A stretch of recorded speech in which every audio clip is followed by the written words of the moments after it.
আসানসোল পৌর নিগমে প্রাক্তন মুখ্যমন্ত্রী মমতা বন্দ্যোপাধ্যায়ের ছবি সরানোকে কেন্দ্র করে ব্যাপক উত্তেজনা।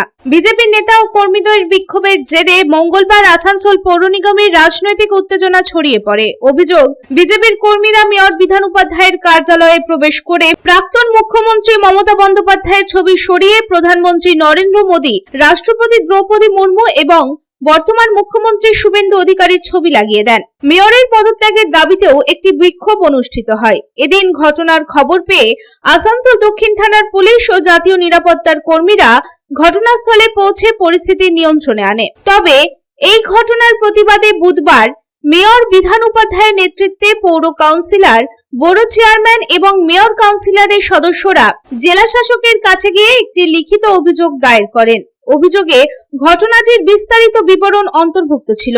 এদিন এই প্রসঙ্গে মেয়র বিধান উপাধ্যায় বলেন, এই ধরনের ঘটনা কোনো অবস্থাতেই গ্রহণযোগ্য নয়। তিনি আরো বলেন, এই পুরো বিষয়টি নিয়ে আসানসোল দুর্গাপুর পুলিশ কমিশনারেটের পুলিশ কমিশনারের কাছে একটি অভিযোগও দায়ের করা হবে। জেলা শাসক পুরো ঘটনাটি তদন্ত করে প্রয়োজনীয় ব্যবস্থা নেওয়ার আশ্বাস দিয়েছেন।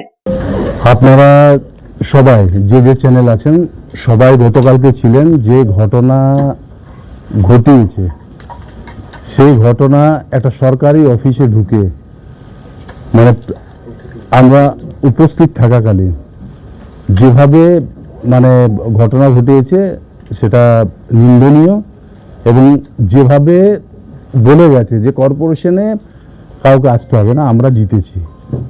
এটা কারা বলেছে? বর্তমান সরকারি দল, এবং তারা নিশ্চিতভাবে তারা সরকার করেছে, এমএলএ ভোটে জিতেছে, কিন্তু কর্পোরেশন এখনো ফেব্রুয়ারি 2027 পর্যন্ত আমাদের ভোট রয়েছে। এবং তারা যেভাবে ওখানে বলে এসছে, ভাঙাভাঙি করেছে, ছবি ভাঙাভাঙি করেছে, তো তাতে আমরা আজকে ডিএম সাহেবের কাছে অ্যাপয়েন্টমেন্ট চেয়েছিলাম, দেখা করার জন্য সময় চেয়েছিলাম।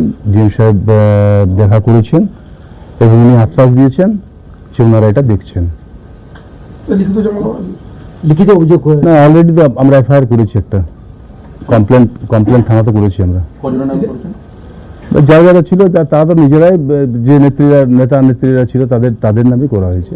যিনি প্রাক্তন মুখ্যমন্ত্রী মমতা বন্দ্যোপাধ্যায়ের ছবি ছিল সেটাকে ভাঙা হয়েছে। আমাদের যে আসানসোল কর্পোরেশনের লোগো যেটা ছিল সেই লোগোটাকে ভাঙা হয়েছে। আসানসোল থেকে সন্তোষ মণ্ডলের রিপোর্ট, পাবলিক টাইমস। আপনাদের শহর রানীগঞ্জে রয়্যাল কেয়ার হসপিটালে রয়েছে উচ্চ শ্রেণীর সুবিধা এবং অত্যাধুনিক চিকিৎসার সরঞ্জামে পরিপূর্ণ রয়্যাল কেয়ার হসপিটাল, যেখানে অভিজ্ঞ ডক্টর ও প্রশিক্ষণপ্রাপ্ত নার্স ও স্টাফেদের টিম রোগীদের উন্নত মানের চিকিৎসা পরিষেবা দেওয়ার জন্য প্রতিবদ্ধ। রয়্যাল কেয়ার হসপিটালে আপনারা পাবেন dialysis, pathology, CT scan, X-ray, USG, general surgery, micro surgery, nephrology, neurology, urology, gastroenterology, orthopaedic surgery, maxillofacial, oncology, pulmonology সহ 24 ঘন্টা এমার্জেন্সি পরিষেবা, 24 ঘন্টা অ্যাম্বুলেন্স পরিষেবা সহ আরও বিভিন্ন সুবিধা। এবং রয়্যাল কেয়ার হসপিটালে রয়েছে স্বাস্থ্যসাথী কার্ডেও চিকিৎসা পরিষেবা।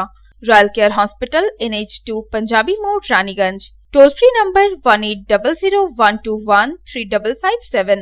Mobile number 7479002900, 7479002901, 7479002902।